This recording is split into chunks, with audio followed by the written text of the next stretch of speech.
Hello everyone.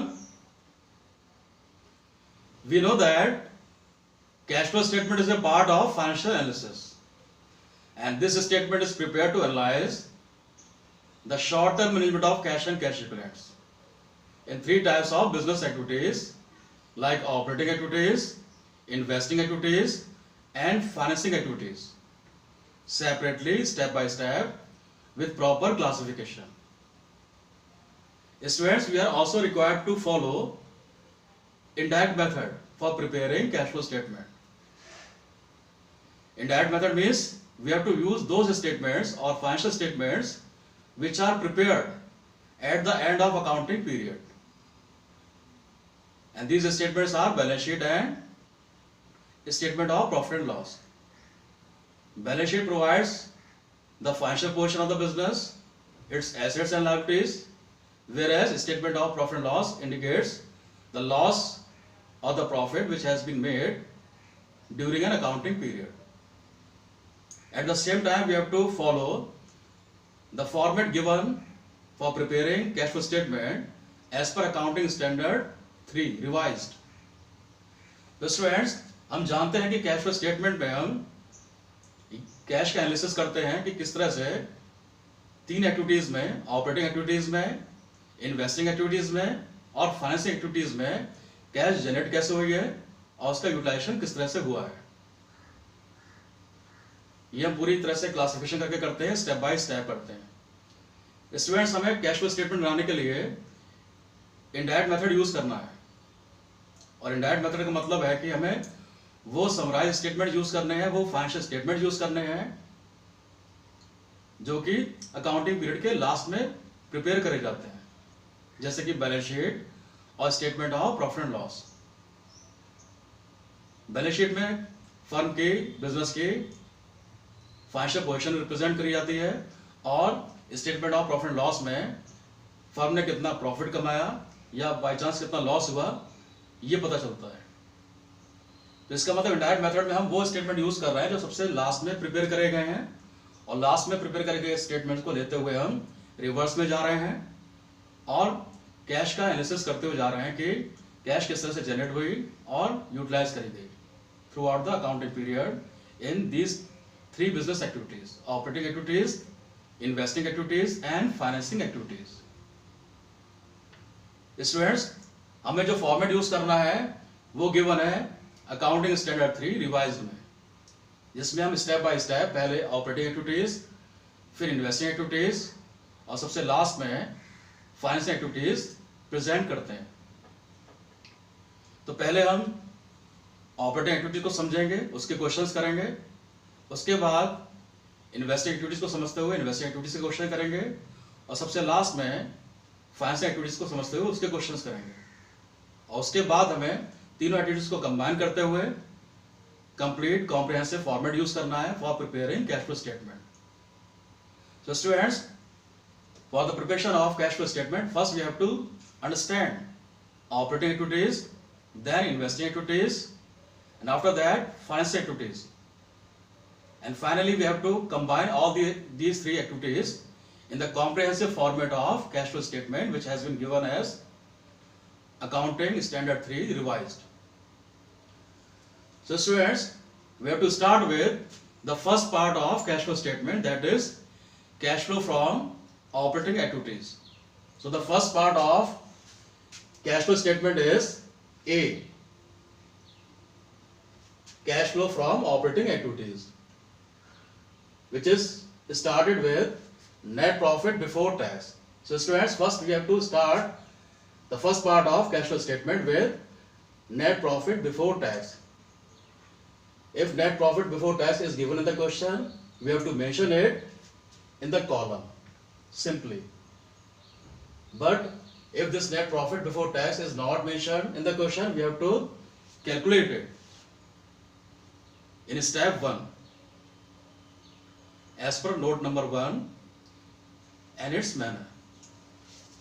So we have to calculate net profit before tax if it is not given in the question in step 1. So we go for step 1, that is note number 1. Calculation of net profit before tax. we have a simple format for this calculation, and we have to start with net profit of the current year after appropriation. Appropriation means any utilization of profit. तो जो profits हमारा आया है सारा use करने के बाद, उसमें से कोई अमाउंट यूज कर लिया, डिस्ट्रीब्यूट कर दिया, उसको करने के बाद जो है उससे स्टार्टिंग करनी है हमें. So we have to mention net profit of the current year after appropriation here, and now we have to add all those items which have deducted the profit of the year or any utilization of the profit which has been made in this current year. So students, हमें वो amount add करनी है जो कि इस्तेमाल हो चुकी है, यूज हो चुकी है इस साल के प्रॉफिट में से. So first item is transfer to reserve from statement of profit and loss. Second is proposed dividend of previous year.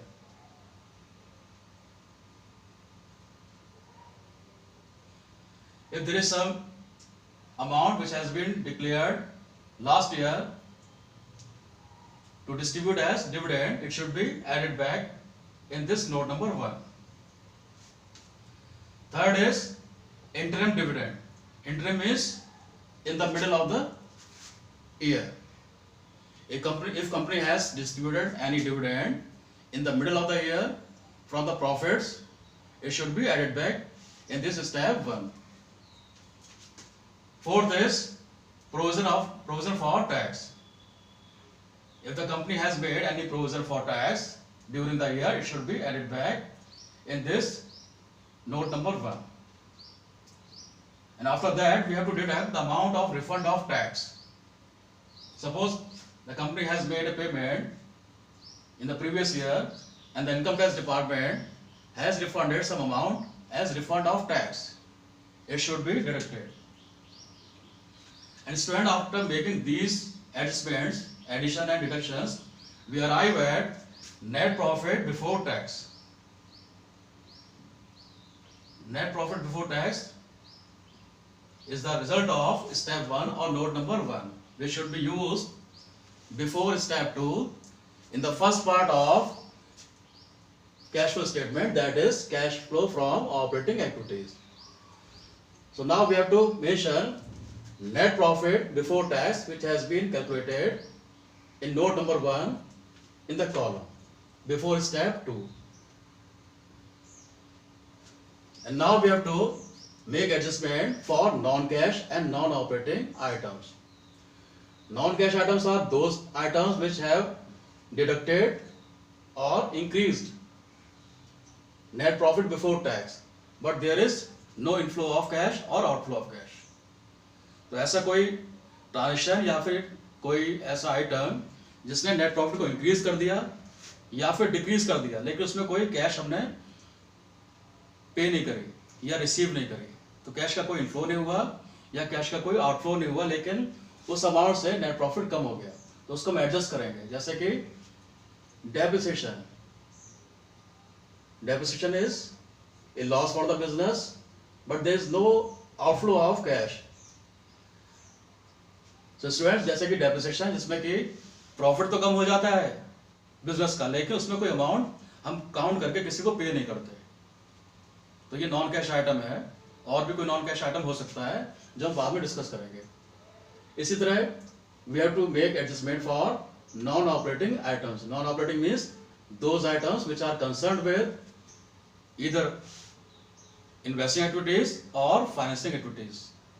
तो वो आइटम्स जो कि ऑपरेटिंग से संबंधित नहीं है, नॉन ऑपरेटिंग आइटम्स करा रहे हैं, उनको भी हम हटा देंगे. It means we are removing the effect of these transactions by adding or deducting.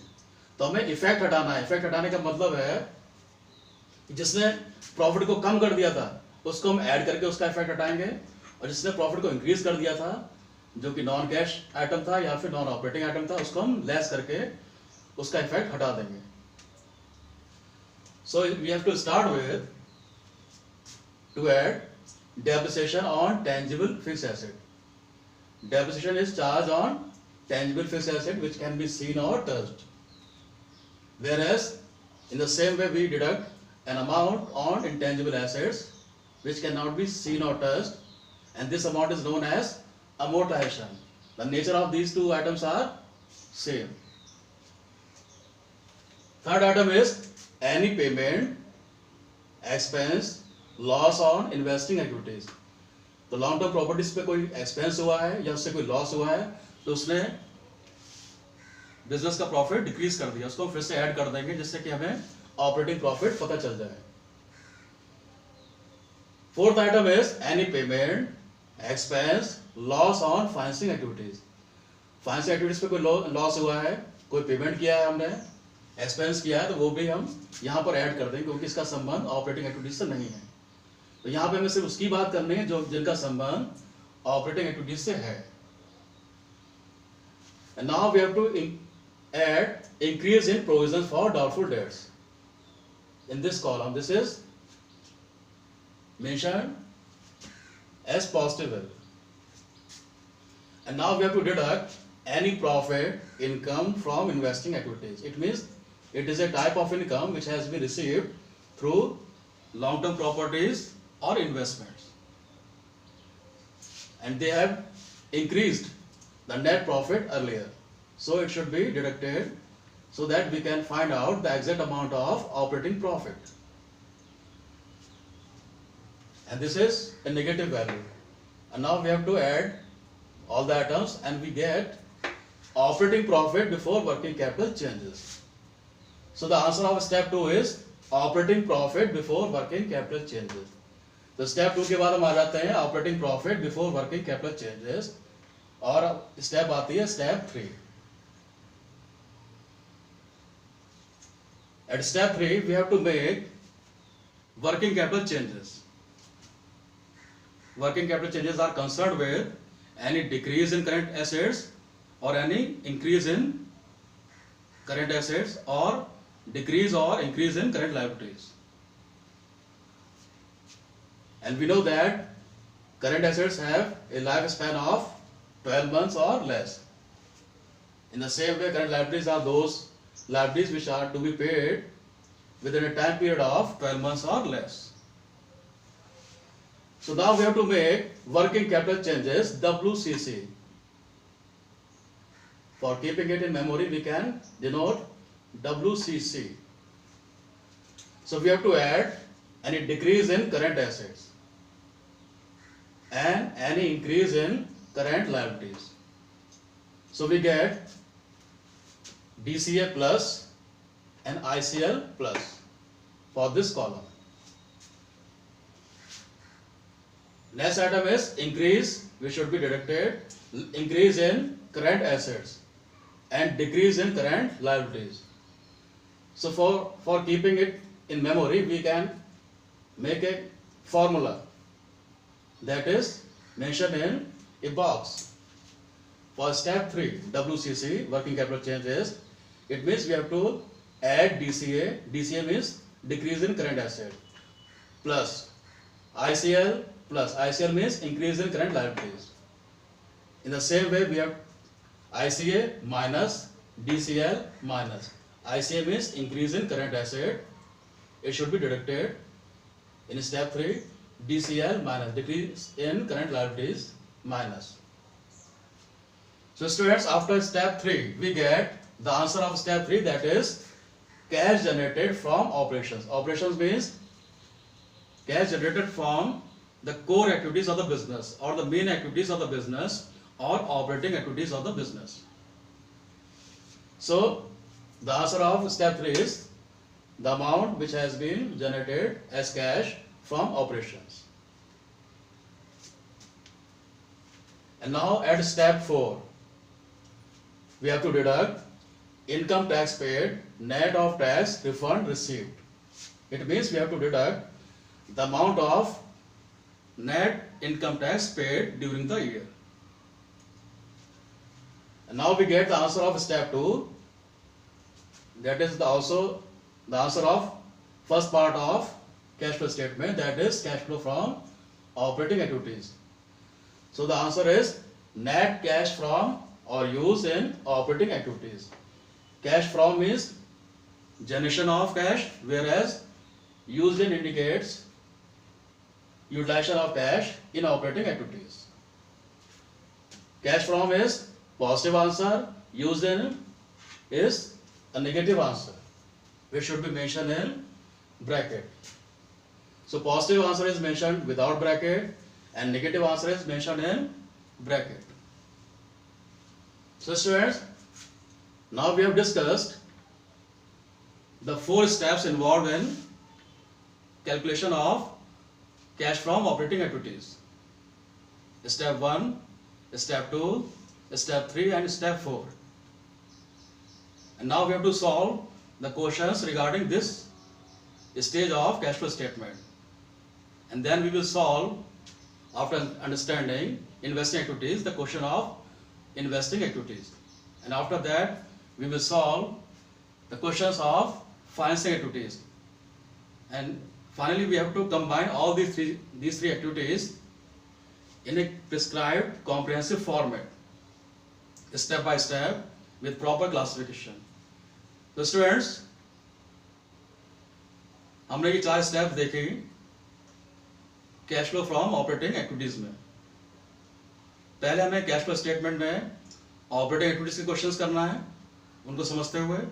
उसके बाद इन्वेस्टिंग के क्वेश्चंस करेंगे और सबसे लास्ट में फाइनेंसिंग एक्टिविटीज के क्वेश्चन करेंगे.